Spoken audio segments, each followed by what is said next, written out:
I just want to say You're listening to your fan favorite section on Break Time on West Side.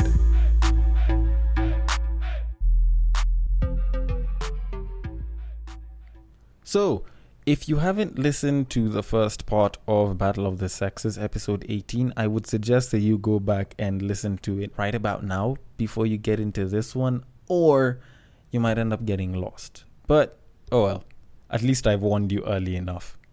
Here we go. So, when you look at the hyper-successful woman, and you kind of look at how their reality is a little bit more different than the more successful guy, it does kind of make sense. Because think about it like this. With a hyper-successful woman, you know, there's the working your way up, and then let's say you shoot your way to the top. Let's say you're probably a media mogul, or you're a beauty mogul, or you're just a business mogul, or some level of tycoon. So let's say you put in the work, you've made your money, you've made your mark on reality, and you're super successful.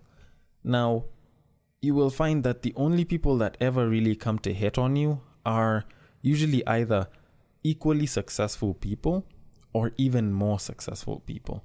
You will not find just the regular guy going for Taraji P. Henson as opposed to someone like, let's say, Denzel Washington if he was single. Chadwick Boseman. Stuff like that. So you will find that obviously you will kind of get to cut off a lot of guys that would like to clamor in and get a piece of you. Because when you're looking at it, men are viewed as leaders, always viewed as dominators. So finding a man trying to get a woman who's considered more successful by society standards, who's richer, who's at a higher status level than they are, a much, much higher status level at that, it becomes a hell of a lot harder because we're expected to be the leader, we're expected to be the dominator, we're expected to bring the bread. And in all honesty, if we're put in that position, it takes a very, very special kind of guy to just be comfortable and not actually feel inferior. Case in point, not very many men will actually come out and be like, you know what, I would rather let the woman handle the bill. They'll always want to handle the bill. Although, let's be honest, women will never always want to handle the bill unless they're those independent ones who deserve a very good shout out because we love the fact that you're independent and you turn us on. But that aside though, think about it. The guy has always been viewed as a breadwinner. The man in general, the masculine nature has been hunter and provider. We have been viewed as the breadwinners in a lot of scenarios. If you find a man being a house husband and the woman is working, it takes a lot for them to actually stay in that position and not feel inferior or feel like they're at a worse scale. And it's not like women have made that any easier. A lot of women will state that they want a man who is of a certain status level. They wouldn't want some guy that just chills and does nothing in the house. Which is why a lot of marriages have crumbled when you find that the man becomes jobless, or you find that the marriages will end up struggling. This is not statistically proven, but you do tend to hear a lot of these cases come up every so often. So when you look at it, when a woman becomes hyper successful, it becomes very, very easy for them to filter out a lot of men. And for hyper successful men, it's not exactly easy for them to come off and be that impressionable to a lot of women if they're not more in touch with, if they're not as down to earth. Because a lot of so-called hyper-successful men who are the 1%ers, billionaires, they'll want to flaunt their assets in the name of money, cars, boats, houses, certain empires, their achievements. They'll carry their achievements on them and pretty much wear them the whole time. And probably let's say that it can attract maybe a couple of one-night stands, but when you're chasing a successful woman, I've been told, let me say it like that, I've been told that they still value the more down-to-earth things, your humility, your sense of character, the type of behavior that you have, your levels of respect for people and so on. those are the things that will probably be more attractable to them. So obviously, because of that, it's a hell of a lot easier for women to actually like kind of get themselves off the whole barrier of, oh, there's so many men, so I might end up cheating. Now, a lot of men have come up and said, oh, if I got successful, I wouldn't cheat on my wife. Let's be honest. If you take that Tiger Woods example that I was talking about, it would be very hard for a lot of men not to cheat. The reason why a lot of men do not cheat in this day and age isn't because they can't cheat. It's because they haven't been put in scenarios where they probably could and they decided not to. Because a lot of times you find that if a man wants to cheat on you, they'll just pick some regular person. Like, it'll be a random thing. A lot of times it's not like men will choose to cheat on you with like a whole list of women, unless they are probably very attractive and there's a lot of women that are trying to sleep with them and they're hyper successful. A hyper successful man having 300 women that are busy trying to get a piece of him, obviously at some point it's not very hard for them not to cheat. If Idris Elba put himself back on the market and he's like, I'm single and I feel like I should probably get me some. Yo, if this guy says that on Instagram stories, in the first 10 minutes, the guy will get at least 50 DMs just telling him, you know what? Come over to my place. We can get some shit down, blah, blah, blah. Hell, even gay men will hit him up. And it's all because since he's hyper successful, he's very attractive, he will obviously garner a lot of female attention. And because of that, he will kind of start to attract more women than he probably can handle as a man, as opposed to sticking to one woman. Now, you put that many opportunities on a guy's hands, it's very hard for them to say no, which is why I'm not defending what it is that Tiger Woods, Arnold Schwarzenegger, or any man who's cheated does. I'm not defending them by any chance, but I'm saying there should be a state in which we can actually understand the situations that they're in. Some person was busy talking about how men have much higher standards in a relationship. If a woman cheats on you once, will probably leave them at the nearest instant. Which, yes, that could be true. But when you think about it though, it's not that we get to hear about women cheating cases a lot. And at the same time, a lot of us guys have never been put in that position so that we can actually be as forgiving. Because I believe that there are a lot more men who are as forgiving when the woman cheats in a relationship. If you're in Kenya, over the course of this year, or I think it was towards the end of last year, there was this case that went viral online for a bit that concerned this guy that had decided to put this video up online of his girlfriend. They weren't exactly doing that well. This guy was doing whatever he could, trying to make ends meet. This guy was pushing hard at work, and he was with this chick. He got her pregnant, and he stayed, and he loved her. He was like, let's have the baby. They got the baby. This guy made sure he provided for her. And because he was working out of town, he would make sure that they have food. He made sure that the rent was paid. He made sure that the kid was well taken care of. He made sure that the girlfriend / fiance was well taken care of. And he would do everything that he could. He wasn't balling. He wasn't the richest guy. And it's not like he was a millionaire, but he used to do that. So when he comes back and he finds out that his fiance has been having a relationship has been cheating on him with some shopkeeper, some kiosk guy, some guy that sells goods on the second-hand market. This guy kind of lost his shit. And to be very honest, a lot of people who were online at the time said they would probably beat that woman because this guy gave her everything. He gave everything that he could.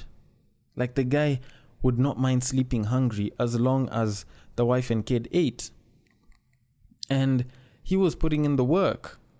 He cared for her. He showed his love. He did everything that he could. But she started pushing him away. And ends up cheating on him with this guy, and they did it a bunch of times, and this guy wasn't even putting in a dime. This shorty was just going and getting the dick and leaving.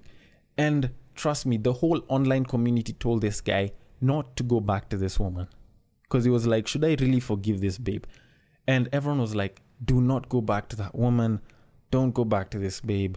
She does not deserve it. Hell, I think I was one of those people that was over there like, hey, no, never. I would not go back to this babe. I would not go back to her, whether she has my kid or not. Let her have my kid. I will go. I will take care of my kid. I will do whatever needs to be done in the name of my kid, for the sake of my kid. But I will never go back to such a woman, because I wouldn't trust her ever again.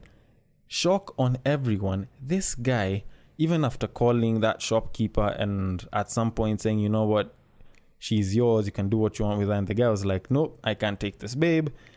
Me and her were just hitting. I didn't even know about you. And funny enough, it was actually a pretty friendly call. But that being said, this guy, even after hanging up the phone, he thought about it.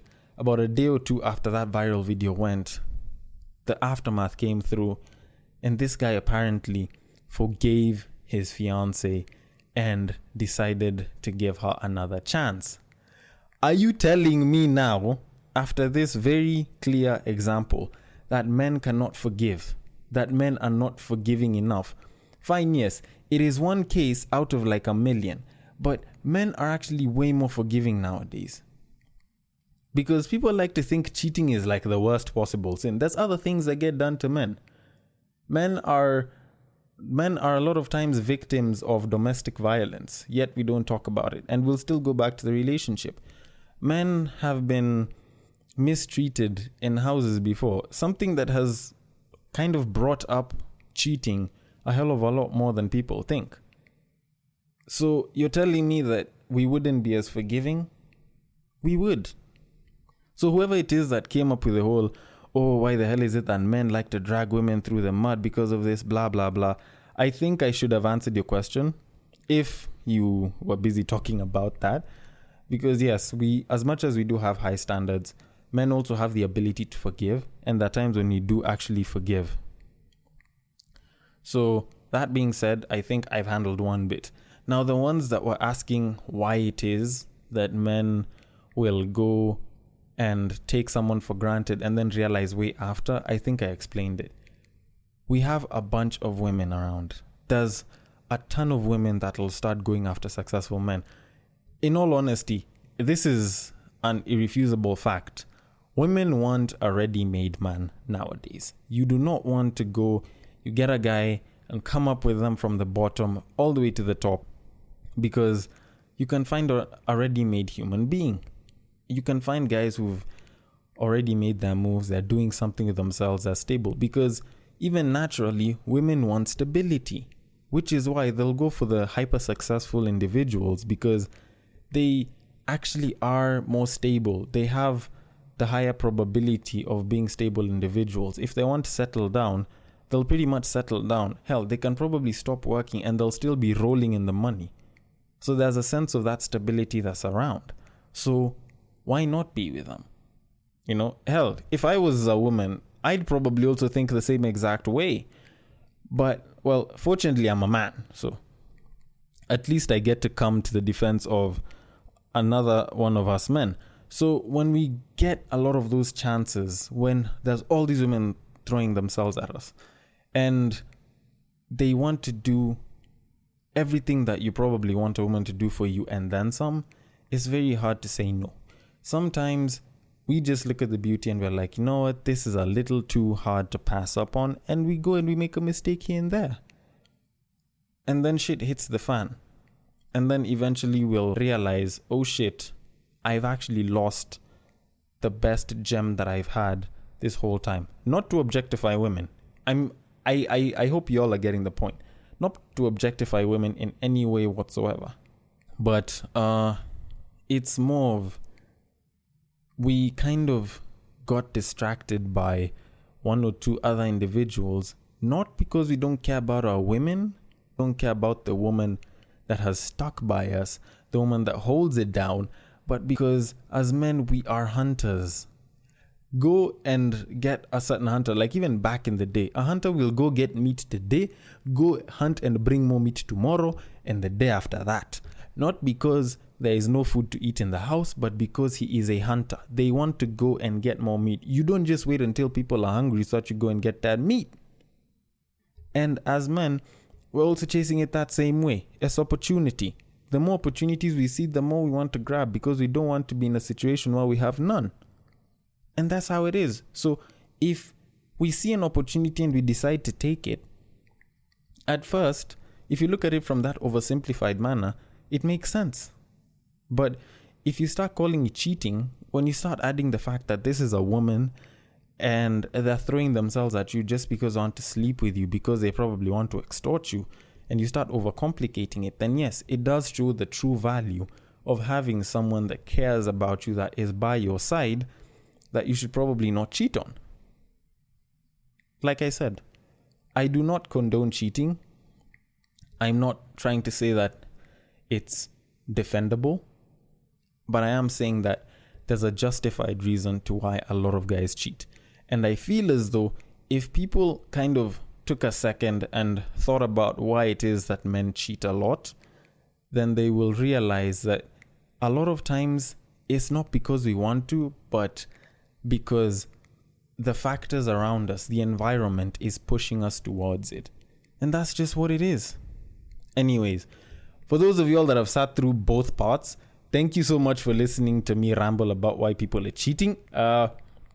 If you would like to give me feedback, send me your questions, throw some shade, vent, it is on breaktime_westside, or you can use my personal IG at UnrealKevinJames. If you want to hit me up on Facebook as well, it is at Breaktime on Westside. On Twitter, you can hit me on my personal IG at BagakaTheD. I will see you guys later.